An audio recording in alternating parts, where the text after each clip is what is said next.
is wrong with our mental health, guys? You might have already heard or seen through the media or even experienced yourself. The mental health of nowadays adolescents is not doing well. Many statistics and studies show that adolescents in the Netherlands have reported low levels of mental well-being for the past few years, and it's not getting any better. In this video, we'll find an answer to the question: why do adolescents in the Netherlands nowadays report worse mental health than previous generations? I can already tell you that it has a lot to do with different factors, and different perspectives for answering this question can be taken. Before we get into that, let's define mental well-being. Let's start with the definition of well-being coming from the World Health Organization.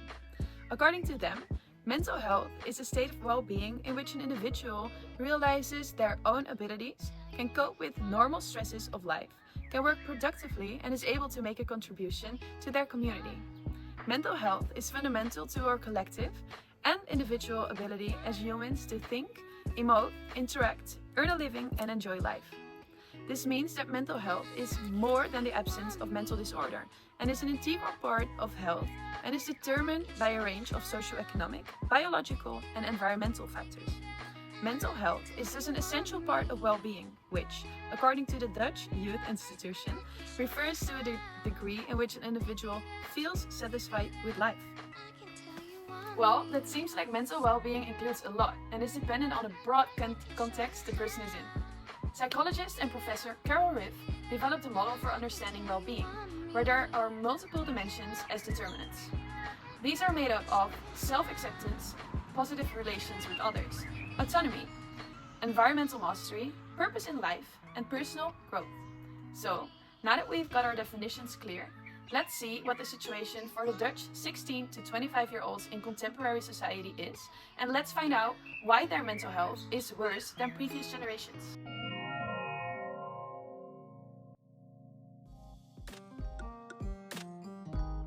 Hey everyone, this is Dr. Chen here. Today I brought with me a couple of recent studies and statistics highlighting a worrying trend in the mental health of young people here in the Netherlands. For instance, the National Institute for Public Health and Environment, or RIVM, sheds light on the issue in their Monitoring Mental Health 2023 reports.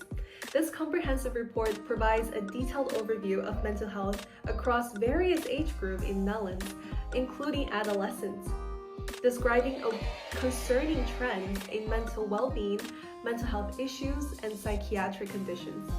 The Health Behavior in School-Age Children study from the World Health Organization has shown that the adolescents in the Netherlands are experiencing increasing level of stress and mental health issues over the years.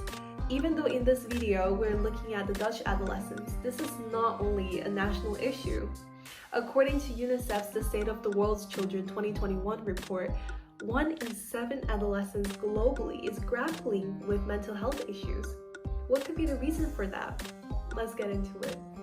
The factors contributing to mental health issues such as the COVID pandemic.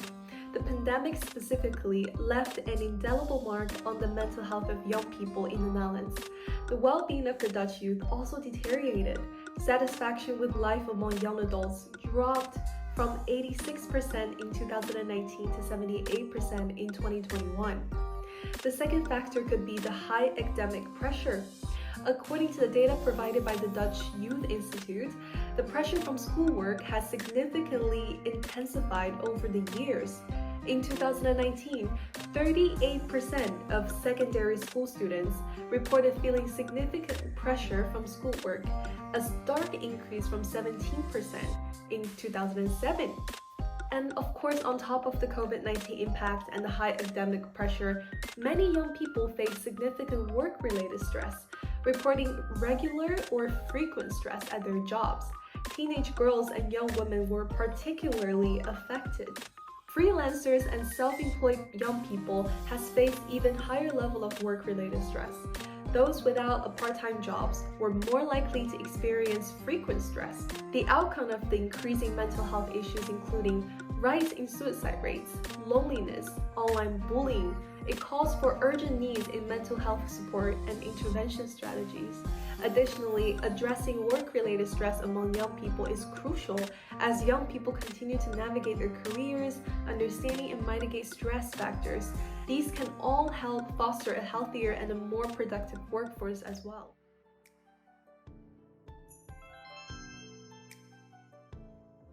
So, we wanted to do a bit more research on why Dutch adolescents report higher levels of stress and mental health issues compared to previous generations. We took a deep dive into scientific literature and came to the following findings. To understand the issue, we'll take a look at 3 theories. The first one will be social determinants of health theory. This theory is introduced by Marmot and Wilkinson in 2005. This article tells us that our health outcomes are shaped by a mix of socioeconomic factors. Think about things like education, income, job status, social support, and the neighborhood we live in. These factors don't just work alone, they interact and together they have a big impact on our health and well-being. In the case of Dutch adolescents, we've seen significant socioeconomic changes over the years. No more performance grant, but a loan for students, inflation, sky-high housing prices, and high interest rates. A study by Weinberg and colleagues in 2019 took a deep dive into how adolescent socioeconomic status affects mental health inequalities in the Netherlands from 2001 to 2017. What did they find? A lower socioeconomic status was consistently linked to poorer mental health outcomes. The rising academic pressures, economic uncertainty, and social changes are all piling up as stressors, driving up stress and mental health issues among Dutch teens nowadays. So, socioeconomic factors happen to have a big influence on mental health. Now let's talk about the elephant in the room, technology. This one is explored by Valkenburg and Piotrowski in 2017 and looks at how digital technology and social media influence young people. It's a bit of a mixed bag. On one hand, digital media can have positive effects, like providing social support and facilitating learning, but on the other hand, it can ramp up feelings of inadequacy, anxiety, and depression through things like social comparison and cyberbullying. A study by Byans and colleagues in 2021 developed a typology of how social media use affect adolescents' well-being.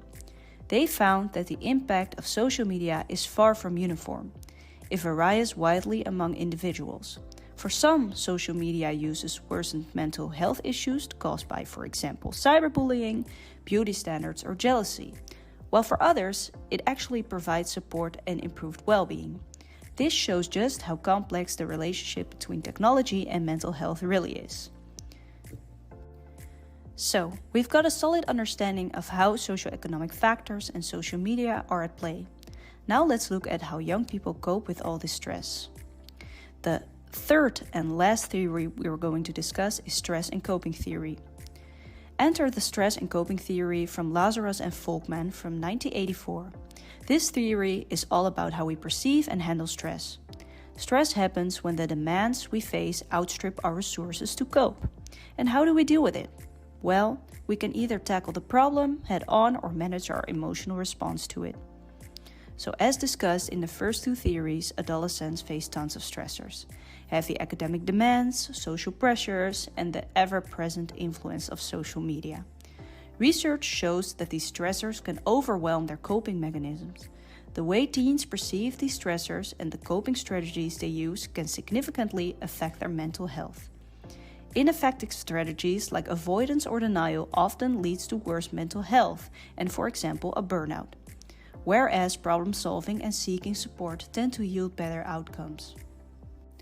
So, what does all this mean for understanding the mental health of Dutch adolescents? By looking at these theories and research, we've got a clearer picture of why stress and mental health issues are rising among Dutch youth. Socioeconomic factors, coping mechanisms, and the pervasive influence of technology are all key players in shaping the mental health landscape for today's adolescents in the Netherlands. Understanding these influences helps us to see the bigger picture and hopefully guides us toward better support systems and solutions for this generation.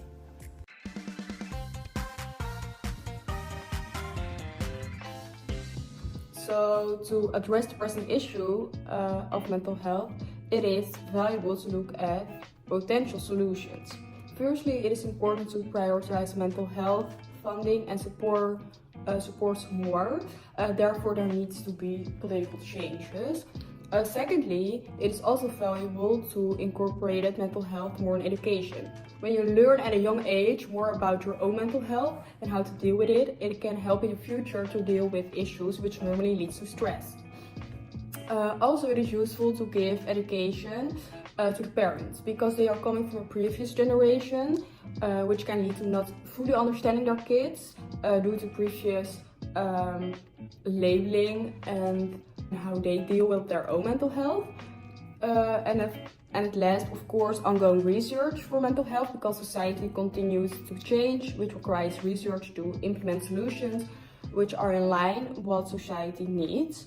When we all engage with the mental health issue and support each other, we can create a healthier and more supportive society.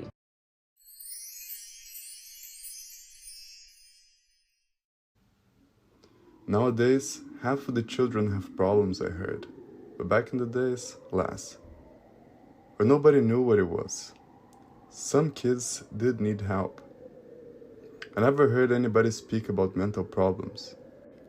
When I was in puberty, I remember there being a period of time I was a bit off, but we did not talk about it, not with my family or friends, but also in general in school. I think also now there's more. Nowadays, there's a lot of societal safety, what makes space for emotional well-being.